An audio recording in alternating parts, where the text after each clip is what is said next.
పెళ్ళైనా పండగైనా వేడుక ఏదైనా పట్టుచీరల ప్రత్యేక వేదిక వారాహి సిల్క్స్. అనంతపురం జిల్లా గుంతకల్లు సమీపంలోని కసాపురంలో నెట్టికంటి ఆంజనేయ స్వామి ఆలయ టోల్గేట్ టెండర్ వ్యవహారంలో అధికార పార్టీ నాయకుడు సోదరి బెదిరింపులు కలకలం రేపుతున్నాయి. 2026-27 సంవత్సరానికి గాను ప్రభుత్వం పిలిచిన టెండర్లో కొందరు సుమారు 20 లక్షల రూపాయలు కోట్ చేయగా వారిని అడ్డుకొని తామే ఉచితంగా వసూలు చేసుకుంటామంటూ సదరు నాయకుడు హుకుం జారీ చేయడం చర్చనీయాంశంగా మారింది. ఇక ఈ బెదిరింపుల వల్ల అంజన్న ఆదాయానికి గడ్డిపడుతోందని ప్రభుత్వం వెంటనే స్పందించి ఈ అక్రమాలకు అడ్డుకట్ట వేయాలని టెండర్దారులు భక్తులు కోరుతున్నారు. ఇక ఈ అంశం గురించినటువంటి డీటెయిల్స్ మా ప్రతినిధి రసూల్ని అడిగి తెలుసుకుందాం. Yes Rasool, Nettikanti Anjanna toll gate tender విషయంలో నెలకొన్నటువంటి వివాదం గురించిన డీటెయిల్స్ ఏంటి? రేణుశ్రీ అనంతపురం జిల్లా గుంతకల్లు నియోజకవర్గం గుంతకల్లు కసాపురం నెట్టికంటి ఆంజనేయ స్వామి దేవాలయానికి సంబంధించినటువంటి ఆలయ గేట్ వ్యవహారానికి సంబంధించినటువంటి టోల్ గేట్ విషయం సంబంధించినటువంటి టెండర్ల వ్యవహారం పెద్ద చర్చనీయాంశంగా మారింది. అక్కడ ఆలయ గేట్ వ్యవహారానికి సంబంధించి వాహనాలకు సంబంధించినటువంటి టోల్ గేట్ ను వసూలు చేసుకునేందుకు ఇటీవల టెండర్ నిర్వహించారు ఆలయ నిర్వాహకులు, ఈవో వీరు. అయితే ఈ సందర్భంగా దాదాపుగా అనేక సంవత్సరాలుగా కొందరు అక్కడ టెండర్ నిర్వహించుకుంటున్నా పెద్ద ఎత్తున టెండర్ కోడ్ చేసినటువంటి సందర్భం లేదు. కేవలం నామమాత్రపు టెండర్ కోడ్తో ఇప్పటిదాకా అక్కడ టోల్ గేట్ వ్యవహారాలన్నింటి కూడా వసూలు చేసుకున్నటువంటి పరిస్థితి. ఇలాంటి నేపథ్యంలోనే ఒక నలుగురు మిత్రులు కలిసి నూతనంగా ఈ టోల్ గేట్ ఆలయ గేట్ విషయంలో టెండర్లను దాఖలు చేశారు. దాదాపుగా 20 లక్షల రూపాయలు కోట్ చేసి అక్కడ టెండర్ను దాఖలు చేసినటువంటి ఆ పరిస్థితి. ఇలాంటి నేపథ్యంలో ఎవరైతే నలుగురు స్నేహితులు కలిసి టెండర్ను దాఖలు చేశారో దాఖలు చేసినటువంటి వారికి టెండర్ కూడా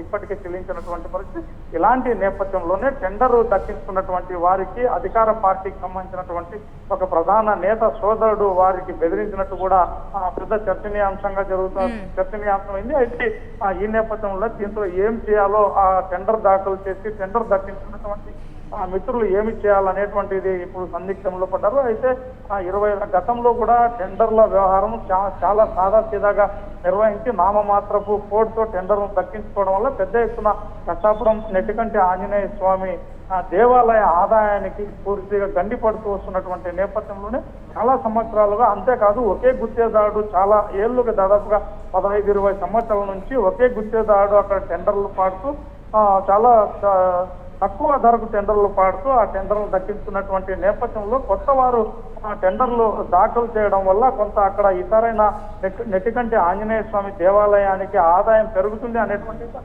కూడా చర్చ జరిగినటువంటి నేపథ్యంలో నలుగురు సోదరులు కలిసి అక్కడ టెండర్లు దాఖలు చేశారు. ఈ టెండర్లను ఏప్రిల్ 26 నుంచి ఏప్రిల్ 26 నుంచి మార్చి 2027-31 దాకా టెండర్లు నిర్వహించుకునేటువంటి విధంగా కూడా ఆ టెండర్ దక్కించుకున్నటువంటి వారికి అధికారం ఉంటుంది. అయితే ఇలాంటి అధికారాన్ని ఏమాత్రం వాళ్ళు దక్కించుకునేటువంటి అవకాశం లేకోకుండా ప్రధానంగా తెలుగుదేశం పార్టీ ప్రధాన నేతకు సంబంధించినటువంటి సోదరుడు వారు మీరు చేసుకోవడానికి వీలు లేదు అనేటువంటి విధంగా కూడా హుకుం జారీ చేసినట్టు తెలిసింది. అంతేకాకుండా పెద్ద ఎత్తున ఏదైతే ఆలయ నిర్వాహకులు వీళ్ళు ఉన్నారో అధికార యంత్రాంగానికి కూడా పూర్తిగా హుకుం జారీ చేసినట్టు కూడా పెద్ద ఎత్తున చర్చనీయాంశంగా మారింది. ఎందుకంటే ఎవరు కూడా మేము తప్ప ఎవరు కూడా టెండర్లు దాఖలు చేయడానికి కానీ అదేవిధంగా దక్కించుకోవడానికి కానీ వీలు లేదు అనేటువంటి విధంగా కూడా హుకుం జారీ చేయడంతో అధికారులు కూడా తల పట్టుకొని కూర్చుంటున్నారు. అసలు అక్కడ మేము ఏం చేయాలనేటువంటి విధంగా కూడా వారు చెప్తున్నటువంటి పరిస్థితి. ఎందుకంటే ఇప్పటికే టెండర్ ప్రక్రియ పూర్తయింది, టెండర్ దక్కించుకున్నారు.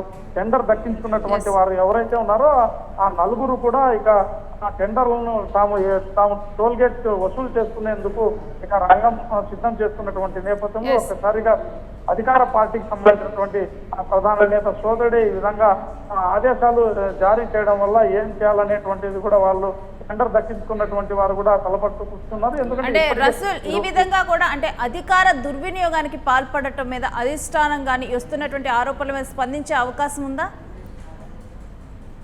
ఇప్పటిదాకా అధికార పార్టీకి చెందినటువంటి ప్రధాన నేత సోదరుడి ఈ విధంగా హుకుం జారీ చేయడము, అదే విధంగా ఇది పెద్ద ఎత్తున కలకలం రేపుతుంది. దీంతో అసలు ఏం జరుగుతుంది అనేటువంటిది మాత్రం వేచి చూడాలి. ఇప్పటిదాకా ఇవి ఇప్పుడు ఎవరైతే టెండర్ దక్కించుకున్నారో వారు కూడా తెలుగుదేశం పార్టీకి చెందినటువంటి వారిగానే కనిపిస్తుంది. ఈ వ్యవహారాన్ని మొత్తం అధిష్టానం దృష్టికి తీసుకెళ్తారు. ఒకవేళ అధిష్టానం దృష్టికి తీసుకెళ్తే వాళ్ళు ఏ విధంగా స్పందిస్తారనేటువంటి మాత్రం వేచి చూడాల్సి ఉంటుంది. ఎందుకంటే అనేక సంవత్సరాలుగా టెండర్ దక్కించుకుంటూ చాలా తక్కువ రేటుకు పోటీ చేసి టెండర్ దక్కించుకొని పెద్ద ఎత్తున లాభాలు ఆర్జించేటువంటి గుత్తేదారుడు కావచ్చు. అదేవిధంగానే అధికార పార్టీకి సంబంధించినటువంటి నేతల సోదరుడు ఎవరైతే బెదిరింపులకు పాల్పడ్డాడో వీరందరూ కూడా ఎలా స్పందిస్తారు, మరి వారిపైన పార్టీ ఎలాంటి నిర్ణయం తీసుకుంటుంది, దీనిపైన పార్టీ స్పందిస్తుందా లేదా అనేటువంటిది కూడా వేచి చూడాల్సినటువంటి అవసరం ఉంటుంది. ఎందుకంటే ఇప్పటికే ఆ టెండర్ పొందినటువంటి వారు వారు పొందినప్పటికీ కనీసం ఆ ప్రాంతానికి వెళ్ళేటువంటి పరిస్థితి. ఎందుకంటే తరచూ కొంతమంది అక్కడ దాదాగిరి చేయడము, అదేవిధంగా దౌర్జన్యాలకు పాల్పడడం, ఇలాంటి వ్యవహారాలు చేయడం వల్ల ఇక తాము టెండర్ దక్కించుకున్న చేసేది ఏముంటుంది అనేటువంటి విధంగా కూడా వాళ్ళు భయభ్రాంతులు అవుతున్నటువంటి పరిస్థితి. Renushree. Right Rasool, stay with us. మీ దగ్గర నుంచి మరిన్ని డీటెయిల్స్ తీసుకుంటాం. ఇక ఆలయ టోల్ గేట్ టెండర్ వ్యవహారంలో ఆల్రెడీ కూడా టెండర్ పాడటం జరిగింది, కొంతమంది కైవసం చేసుకోవటం జరిగింది. వారందరూ కూడా టోల్ వసూలు చేసుకునేందుకు కూడా కొన్ని ఏర్పాట్లు చేసుకుంటున్నారు. ఇక ఈ క్రమంలో అధికార పార్టీ నాయకుడు సోదరుడు ఎంట్రీ ఇచ్చాడు. ఎంట్రీ ఇచ్చి కూడా బెదిరింపులకు పాల్పడటం మొదలుపెట్టాడు.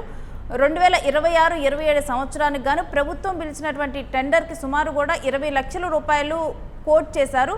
అయితే వారందరినీ కూడా అడ్డుకొని తామే ఉచితంగా వసూళ్లు చేసుకుంటామని సదరు నాయకుడు హుకుం జారీ చేయడం మాత్రం చర్చనీయాంశంగా మారింది. ఎందుకంటే ఇలాంటి అధికార దుర్వినియోగం మీద కూడా అధిష్టానం కూడా చాలా సీరియస్గా ఉంది. ప్రభుత్వం గెలిచిన వెంటనే కూడా ఒక్కరు ఇదే విధంగా కూడా అధికార దుర్వినియోగానికంటే ఎవరైనా కానీ మా ఇంట్లో ఉన్నటువంటి వారు ఎమ్మెల్యే, ఎంపీ ఇలా చెప్పి అధికార దుర్వినియోగానికి పాల్పడితే కనుక ఊరుకోబోమంటూ కూడా సీఎం చంద్రబాబు స్పష్టం చేయడం జరిగింది. కానీ ఇప్పుడు మరలా కూడా అధికార అండ చూసుకొని ఈ రకంగా కూడా ప్రవర్తించడం మీద మరి అధిష్టానం స్పందిస్తుందా, దీని మీద మరి అక్కడ ఉన్నటువంటి నేతలు ఎవరైనా స్పందిస్తారా, ఏం జరగబోతుంది అనేది కూడా మరి చూడాలి. ఇంకా మరొక వైపేమో ఈ విధమైన బెదిరింపులు ఆపాలని ప్రభుత్వం వెంటనే స్పందించాలని అక్కడ ఉన్నటువంటి వారందరూ కూడా టెండర్ వేసిన వాళ్ళు అక్కడ ఉన్నటువంటి భక్తులు కోరుతూ ఉన్నారు. ఈ రకమైన ప్రవర్తన వల్ల కూడా గుడి ఆదాయానికి గండి పడుతుందని వారు చెప్తున్నారు.